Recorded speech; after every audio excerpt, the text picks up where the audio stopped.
Merci. Donc, la question à laquelle je vais essayer de répondre est celle qui m'avait été posée par Alain Bentolila. Est-ce que je cible pour faire changer? Est-ce que je cible? C'est bon. Donc, ma réponse. On m'a dit qu'il y aurait un peu d'inertie. Oui, il y en a.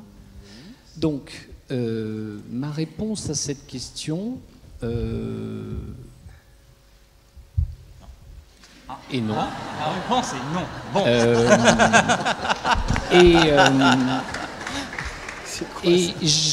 Puisqu'il s'agit de controverses, j'ai écouté attentivement Alain et honnêtement, il est difficile de ne pas être d'accord avec ce qu'il vient de dire. C'est même probablement ce qui fait le talent d'Alain.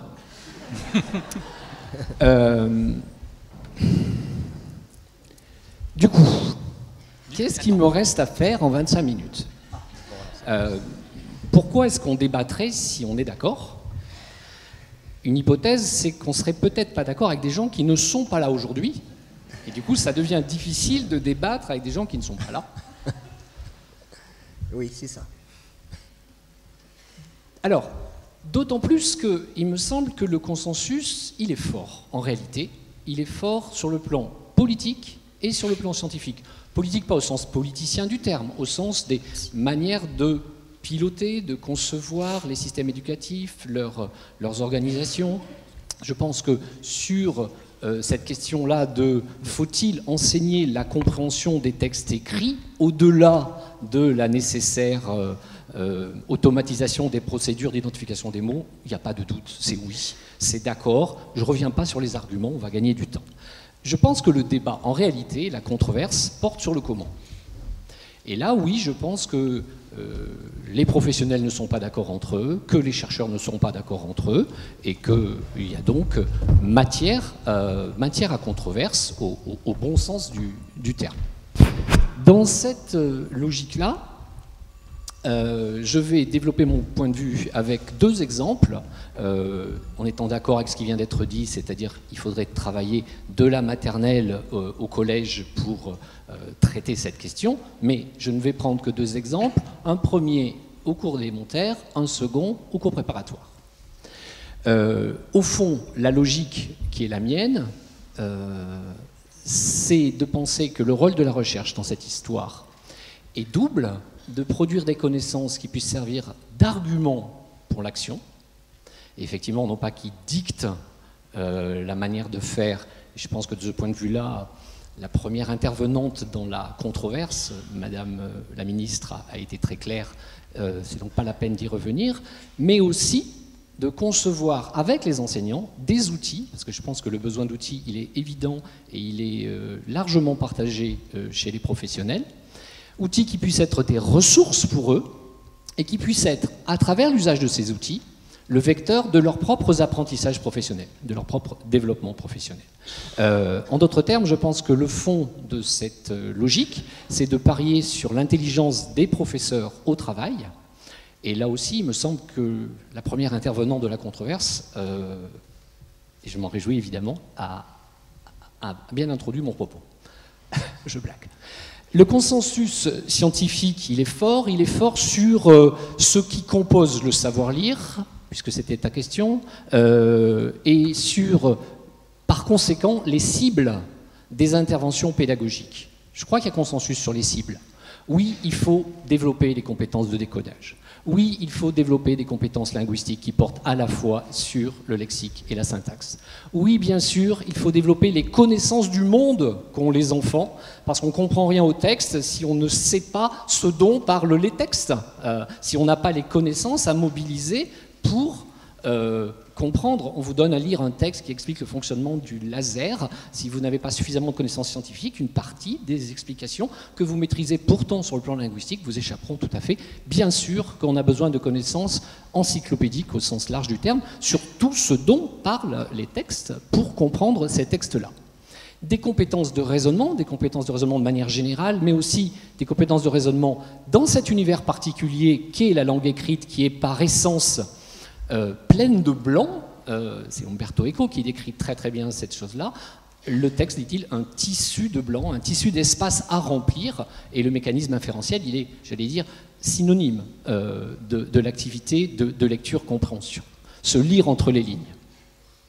Évidemment, toute une série d'éléments qui sont propres à la textualité de l'écrit, et évidemment, et là-dessus, tiens, ça pourrait faire un petit sujet de controverse, mais c'est un peu du passé. Je pense que l'Observatoire national de la lecture, dans les années 98, en promouvant une vision simple de la lecture, que j'ai toujours qualifiée de simpliste, qui était une équation sur comprendre, c'est le fruit d'un produit à deux termes, qui est la capacité de décoder et la compréhension du langage oral, est passé à côté de cette pédagogie de la compréhension, en ne mettant pas suffisamment en avant à quel point la langue écrite, l'organisation textuelle, les contenus lexicaux, syntaxiques, etc. de l'écrit étaient spécifiques, n'étaient pas dans la continuité de l'oral, même s'ils s'y nourrissaient, et par conséquent exigeaient une pédagogie particulière.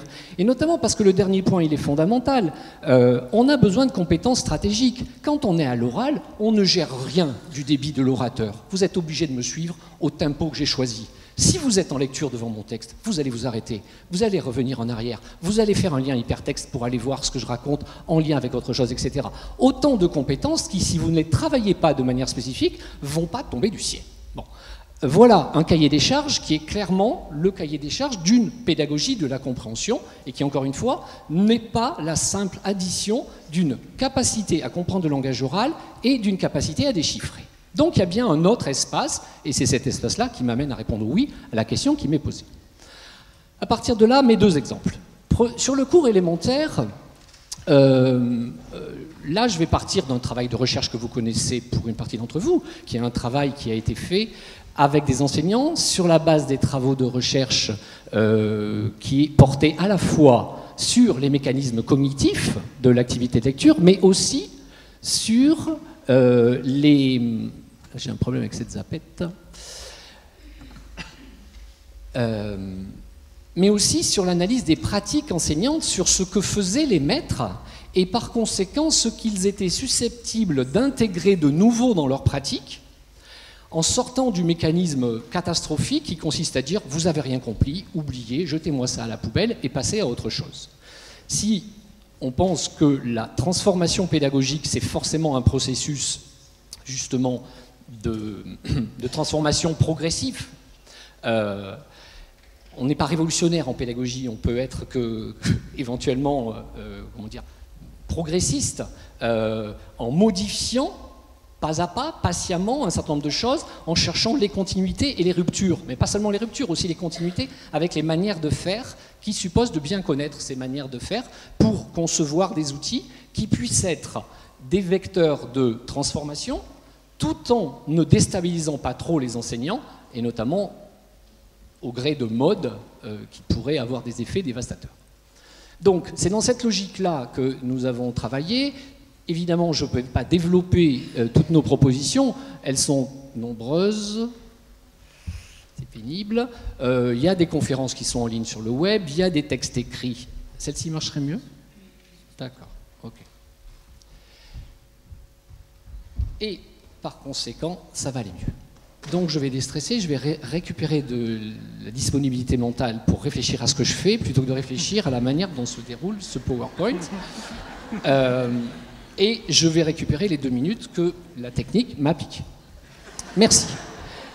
Donc, dans cette logique-là d'outils, juste un petit exemple. Un petit exemple qui a à voir avec ce que Alain vient d'évoquer ou ce que Madame la ministre vient d'évoquer. C'est si on veut que les élèves apprennent à comprendre, il va falloir leur donner des clés en guidant leurs investigations dans les textes et en le faisant de manière suffisamment systématique, répétitive et progressivement conscientisable, de manière à ce qu'ils puissent intérioriser ces procédures et qu'ils puissent les remettre à l'œuvre tout seuls lorsque le maître n'est plus là. Puisque tout le monde sait qu'en classe, quand le maître pose les bonnes questions au bon moment, tout le monde comprend. Le problème, c'est quand le maître a disparu, ce que le maître a fait pour m'aider à comprendre, je n'en ai pas de conscience, je ne peux pas me l'auto-appliquer, et par conséquent, je suis tout autant démuni la fois prochaine que la fois dernière. Donc là, on a vraiment des recherches de régularité. Une des régularités majeures sur lesquelles on travaille, c'est lorsqu'on travaille sur les textes narratifs avec des élèves de cours élémentaires, c'est de penser qu'au-delà du qui, du quand, du où, tiens, je vais polémiquer un petit peu avec Alain quand même, que ça ait l'air d'une controverse, ça c'est gentil, c'est le schéma narratif, on a besoin de ça, mais la clé c'est pas ça, c'est le schéma actantiel, c'est la question des personnages. Et comment est-ce qu'on peut comprendre un récit autrement qu'en suivant le fil des personnages? Et c'est quoi suivre le fil des personnages? Au fond, c'est de comprendre, là vous avez vu le chaboté, le moment où le cadet se dit j'ai vraiment dans l'héritage tiré le mauvais lot. Ce chat, qu'est-ce que je vais en faire? Une fois que je l'aurai mangé et que je me serais fait une toque de sa fourrure, mon frère a eu le moulin, lui il a la chance, il a un outil de travail qui lui permettra de gagner sa vie. Ça, c'est l'introduction sur le socle, la controverse numéro 2. Mais moi, en attendant, qu'est-ce que je fais? Je mange mon chat et puis c'est fini. Qu'est-ce qu'il ressent, le personnage? Qu'est-ce qu'il veut? Qu'est-ce qu'il a comme émotion?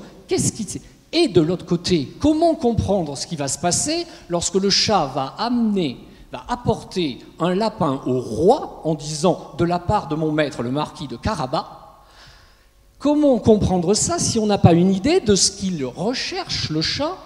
Quelle émotion il a pour son maître? Comment il va essayer de trouver une solution qui permettra de sortir les deux de cette mauvaise passe, etc., etc.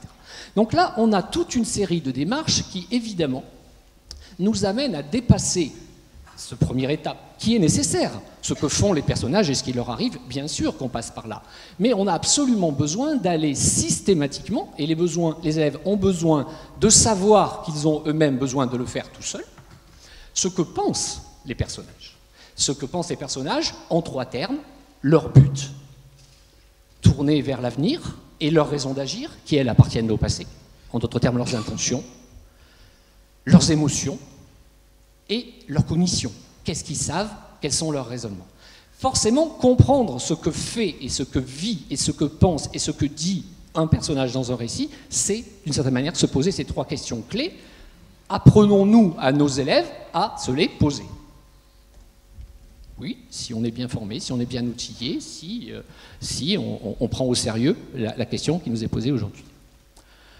Voilà, donc dans ce genre d'outils, nous avons choisi 4 cibles majeures, une que je viens d'illustrer autour de ce travail sur les compétences inférentielles, d'autres évidemment sur les compétences d'automatisation, d'autres sur le lexique sur lequel je vais dire un mot parce que c'est évidemment une compétence critique.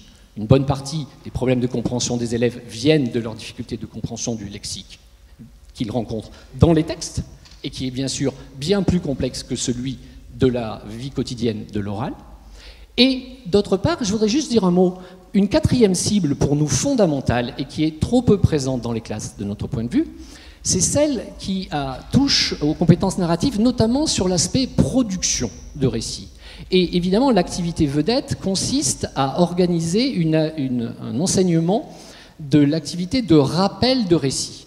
Comment est-ce que les élèves vont progressivement apprendre à faire de mieux en mieux, de plus en plus long, de plus en plus complexe, de mieux en mieux structuré, des rappels de récits, si nous prenons cette dimension-là comme cible dans notre enseignement, de manière, évidemment l'objectif il est très clair, à préparer des compétences décisives sur la production écrite.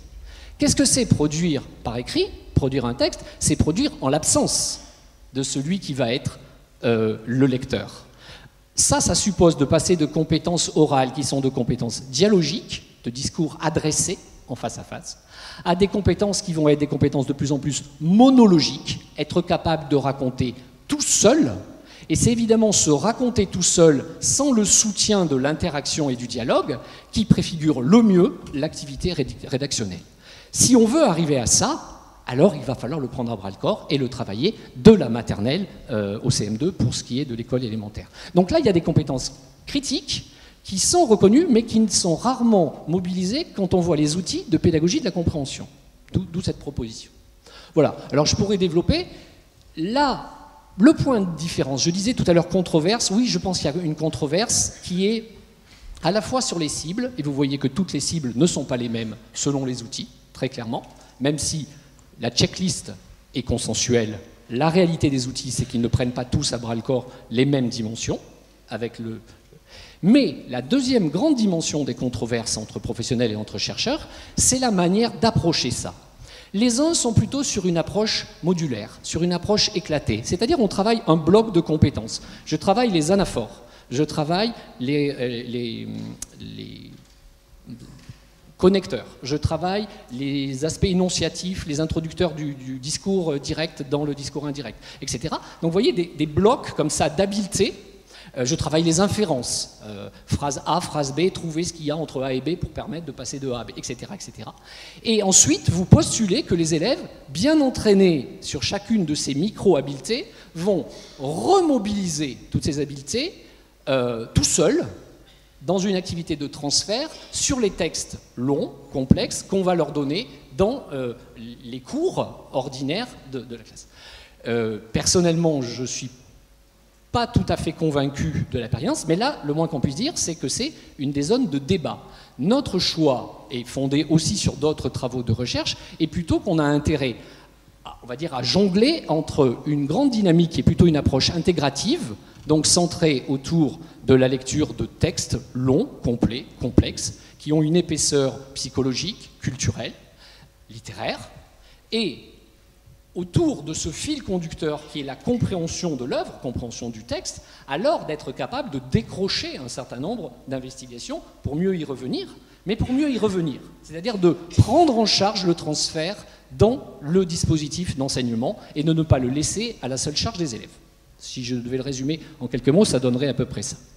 Alors, sur le lexique, de la même manière, ce qu'on voit dans les classes, c'est beaucoup ça. C'est beaucoup, quand on a des problèmes de vocabulaire lorsqu'on est en lecture de texte, on aide les élèves à comprendre en leur expliquant les mots qu'ils ne comprennent pas ou en demandant à leurs copains de les leur expliquer, ce qui revient strictement au même. Mais on a peu finalement d'activités où on leur apprend à découvrir par eux-mêmes le sens d'un mot en s'appuyant sur soit les données contextuelles, soit les données morphologiques lors de la rencontre des textes, lors de l'étude des textes à proprement parler. On a encore moins d'activités qui sont des activités de mémorisation du lexique qu'on est en train de découvrir à l'occasion de la lecture des textes, et très peu aussi d'activités de réinvestissement guidé, systématique, planifié de ce vocabulaire qui aura été découvert lors des rencontres. Ce qui ne veut pas dire que l'enseignement du vocabulaire se réduit à ce qu'on fait autour de la lecture. Il y a aussi une activité à proprement parler, identifiée sous le terme d'activité d'enseignement du vocabulaire, mais autour de la lecture, il y a le principal réservoir de tâches fonctionnelles d'enseignement de la lecture, du vocabulaire, pardon, à condition qu'il soit explicite et systématique et pas simplement aléatoire en fonction des rencontres avec les textes. Je vais arrêter là-dessus. Ceux qui veulent plus de choses, ils savent que tout ça c'est écrit, c'est détaillé, c'est dans des outils que je n'ai pas de scrupule à présenter parce que ce n'est pas une opération promotionnelle à visée lucrative. Et on va profiter d'annoncer le petit dernier de la série qui est en expérimentation, puisqu'il nous faut à peu près 3-4 ans, puisqu'on fait des scénarios, on les propose à des maîtres et on accompagne les maîtres, on essaye de comprendre entre le souhaitable et le possible comment on va passer des compromis pour fabriquer des outils. Le titre n'est pas stabilisé, c'était juste pour blaguer. Hier soir avec Sylvie Seb, il fallait trouver un titre. On pense que l'éditeur va jamais nous laisser sortir un truc comme ça, mais... Cours préparatoire, deuxième exemple. Le débat, il a été posé en introduction, je crois qu'il est bien posé, c'est comment on articule, au fond, cette pédagogie du code, du décodage, de l'encodage, de la maîtrise des opérations dites de bas niveau. Au passage, c'est catastrophique ce bas niveau, qui est un terme de psychologue, et qui a fait croire à tout le monde que c'était médiocre, pas intéressant, voire, vous voyez les tâches chansilaires, là, les tâches pour les boniches. Mais non, mais qu'est-ce qu'il y a de plus passionnant pour un gamin de 6 ans que de comprendre comment ça marche ce truc qu'est le code alphabétique. Enfin, franchement, il faut revaloriser le statut intellectuel de cette entreprise passionnante qu'est la compréhension du code. Arrêtez de penser que c'est une tâche subalterne. Donc là-dessus, je crois qu'on est d'accord avec Alain. Les débats sur le plan scientifique, ils portent beaucoup sur des questions de planification. Les uns croient qu'il faut régler ce problème de décodage, et quand on sera assez grand pour avoir réglé et automatisé, alors on pourra s'intéresser à des questions de plus haut niveau que seraient les questions de compréhension. Je crois que c'est un choix enfin, que je ne partage pas. Je pense qu'il faut pouvoir tenir une certaine simultanéité. Mais en même temps, dans quelle proportion, dans quel dosage, très franchement, on n'en sait rien. C'est une question de recherche aujourd'hui, hein, pour savoir quel est le bon dosage. On peut penser qu'aujourd'hui, dans la pédagogie de la lecture, il y a de la compréhension qui est enseignée en maternelle, puis un grand trou au niveau du cours préparatoire, avant qu'on revienne vers une pédagogie de la compréhension. Si le vocabulaire est aussi important, il faudrait qu'on s'assure que, par exemple, il y a un enseignement de la compréhension des textes et du vocabulaire pendant le CP, pendant le C1, qui continue avec une densité suffisante pour ne pas avoir ce que les Américains décrivent comme le gap de 10 ans, l'effondrement des performances, qui est simplement pas du tout un effondrement. C'est juste qu'avant, on ne le voyait pas, parce qu'on donnait des tâches d'évaluation qui étaient purement des tâches d'évaluation de décodage. Et les textes qu'on donnait, ils posaient zéro problème de compréhension. Si vous décodez bien, vous comprenez bien le texte. Donc dans ce cas-là, vous ne voyez pas le problème de compréhension. Et c'est lorsque vous changez d'outil d'évaluation que vous vous apercevez que les élèves ne comprennent pas, parce que maintenant les textes sont complexes et vous avez arrêté d'enseigner la compréhension pendant trop longtemps. Donc là, il y a vraiment débat là-dessus, mais je vous ai donné ma position en même temps que je disais que c'était un débat ouvert. Donc ça n'est qu'une position. Parmi d'autres, certains collègues pensent qu'il faut vraiment investir tout sur une dimension et attendre plus tard pour passer à la suivante. L'autre débat, c'est de savoir si, comme je l'évoquais précédemment, il est plus intéressant de travailler des habiletés isolées en pensant qu'elles vont se recomposer un peu plus tard, ou s'il faut les construire dans des interactions plus serrées. Et là aussi, la réponse, elle est sans doute quelque part entre les deux, mais dans quel dosage, dans quelle proportion, à quel moment il faut absolument que le décodage aille vers la production de sens, et à quel moment, au contraire. En conclusion, je ferai une proposition sur ce sujet-là. Voilà les débats. Les débats qui, du coup, nous posent le problème des supports. Est-ce que ce sont les mêmes textes, les mêmes supports, les mêmes phrases, les mêmes listes de mots, qui sont les meilleurs supports selon, justement, les compétences qu'on vise? Et cette homogénéisation d'un support qui permettrait de tout faire me semble une des très mauvaises idées de la pédagogie contemporaine.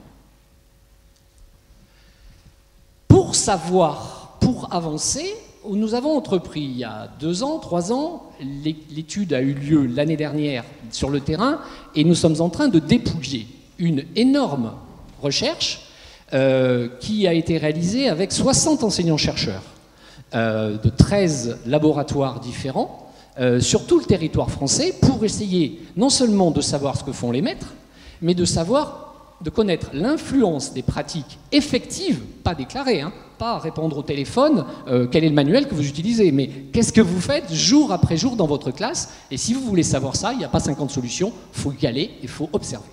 Donc notre recherche cherche à interpréter les performances finales qui sont dans le carré rouge à droite, là, performances qui sont donc des performances de, voilà, ici, à la fois capacité à décoder, capacité à comprendre les textes, capacité à produire des textes. Et comment peut-on, en observant individuellement les élèves, individuellement, 2507 élèves auront été suivis pendant toute l'année et vont être suivis jusqu'à la fin du CE1. On sait donc maintenant ce qu'ils savent, ici, pardon, oui, et on les a beaucoup observés, ce qu'ils savent pour savoir ce que ça doit aux pratiques enseignantes, il faut s'assurer que c'est toute chose égale par ailleurs. Donc le toute chose égale, c'est il faut contrôler ce qu'ils savaient au début de l'année, il faut contrôler toutes leurs caractéristiques sociodémographiques, il faut contrôler leur environnement pédagogique, ils étaient dans une classe forte, faible, hétérogène, homogène, etc. Et il faut contrôler les caractéristiques des enseignants. Donc dans cette recherche, on contrôle tout ça. Et on va donc pouvoir attribuer les différences d'efficacité des classes à cette dimension-là. Du moins, on cherchera la part qu'on peut attribuer à cette dimension-là. Et c'est pour ça que nous avons passé des semaines à observer 135 classes de cours préparatoires avec beaucoup, beaucoup de soins et beaucoup d'outils. Je vous montre juste quelques petits résultats pour lancer le débat sur la question de la compréhension. Nous avons donc inventorié le temps passé, plutôt, le temps offert par les maîtres à l'étude des élèves. Donc on était au fond des classes avec des caméras et des chronomètres et on enregistrait tout et on considérait qu'il y avait un temps mort chaque fois que la dame de la cantine arrivait et faisait l'appel, que le maître disait on distribue les cahiers, qu'on pose les crayons et on respire et on se détend et on recommence, etc. Donc on a enlevé tous ces temps-là. D'accord ? Il ne reste que le temps qui est offert à l'étude. Ça ne veut pas dire que les 24 élèves sont super attentifs tous en même temps, on est d'accord, hein, ça c'est autre chose. Mais c'est un temps qui est un temps offert. Ce temps offert, on l'a chiffré, et voilà, au mois de novembre, c'est-à-dire là, au moment où on vous parle, dans la semaine, il y a forte chance que, en France, nos élèves de cours préparatoires aient bénéficié en moyenne de 448 minutes, donc de 7h28, d'enseignement effectif, qui par rapport aux 10 heures des programmes, tout à fait bien. Tout à fait bien. C'est-à-dire vous enlevez le temps de récréation, vous enlevez le temps de distribution des cahiers, etc. 7h30 disponibles, ça correspond aux 10 heures des programmes. Donc, première bonne nouvelle, nos collègues travaillent bien. Travaillent bien au sens, respectent cette norme-là qui est une offre. Alors, évidemment, respecte. Est-ce que cette norme, elle est vraiment décisive? On va le voir, parce que c'est pas sûr que ça soit forcément ceux qui travaillent le plus longtemps en lecture-écriture qui aient les meilleurs résultats, ou inversement, ceux qui travaillent le moins qui aient les moins bons. Hein. On est bien d'accord. Ça, on veut le savoir. On n'en sait rien. Pour l'instant, on a juste des descripteurs. Descripteurs, oui, on a 20 classes sur les 135 qui travaillent moins de 6 heures. En dessous d'un écart type, par rapport à la moyenne. On a 22 classes qui travaillent plus de 9 heures. Enfin, qui offrent à leurs élèves plus de 9 heures de temps d'enseignement de la lecture-écriture. On en a qui vont jusqu'à 15 heures. Oui, on vous dit ce qu'on a vu, voilà, ce qu'on a enregistré. Donc, on a ça. Et évidemment, ce qu'on a regardé, c'est le temps qui est consacré à l'intérieur de cette masse de tout le lire-écrire, aux activités d'encodage et de décodage. Et là, on avait une typologie de tâches où il y a de l'étude de la phonologie, il y a de l'étude du graphophonologique, il y a du déchiffrage, de la combinatoire, de l'écriture sous la dictée. Donc décodage, encodage. Si on prend tout ça, on obtient un budget moyen avec les mêmes disparités, hein, mais un budget moyen de 3 heures. Donc sur les 7h30 passées à la lecture-écriture, 3 heures sont passées à apprendre à encoder, décoder. Donc, vous rassurez tout de suite M. Dehaene et les gens qui étaient quelques mètres plus loin il y a 3 jours, parce que peut-être que les controverses étaient les controverses, en fait, Sorbonne, Collège de France. Oui, les classes de cours préparatoires enseignent massivement, tôt, de manière systématique et explicite, les correspondances graphème-phonème. Arrêtez de penser qu'il n'y a que les gens qui ont un manuel avec une méthode syllabique qui le font. Ils le font tous, dans des proportions différentes, avec des techniques un peu différentes. On rentrera dans le détail, mais de grâce, expliquons aux journalistes que la syllabique n'a pas le monopole de la syllabe. D'accord ? Roland. Roland. Roland. On a la même chose. Oui, pas de problème, je suis dans les temps. J'explique, je me passionne. On a donc inventorié de la même manière toutes les tâches dans lesquelles il y avait une activité de compréhension, depuis celles qui étaient de l'ordre de définir une intention de lecture, en passant par les anticipations, en ajoutant les descriptions des dessins qui accompagnent les textes, la reformulation, l'explication du sens, le rappel de récit dont je parlais tout à l'heure, mais aussi tout ce qui était le débat interprétatif, la négociation sur ce que étaient respecter les droits de l'auteur et du texte et ce qui était en même temps respecter les droits du lecteur, etc., etc. Donc on a inventorié tout ça dans les classes de cours préparatoires et ça nous donne au mois de novembre, là je ne parle que du mois de novembre, vous aurez bientôt les résultats sur l'année, avec des moyennes, etc., et d'autres distributions. Mais au mois de novembre, nos maîtres consacrent en moyenne 6% du temps hebdomadaire, donc 6% de ces 7h30, les 28 minutes, là, à faire un travail sur la compréhension, au sens où on est en train de le dire.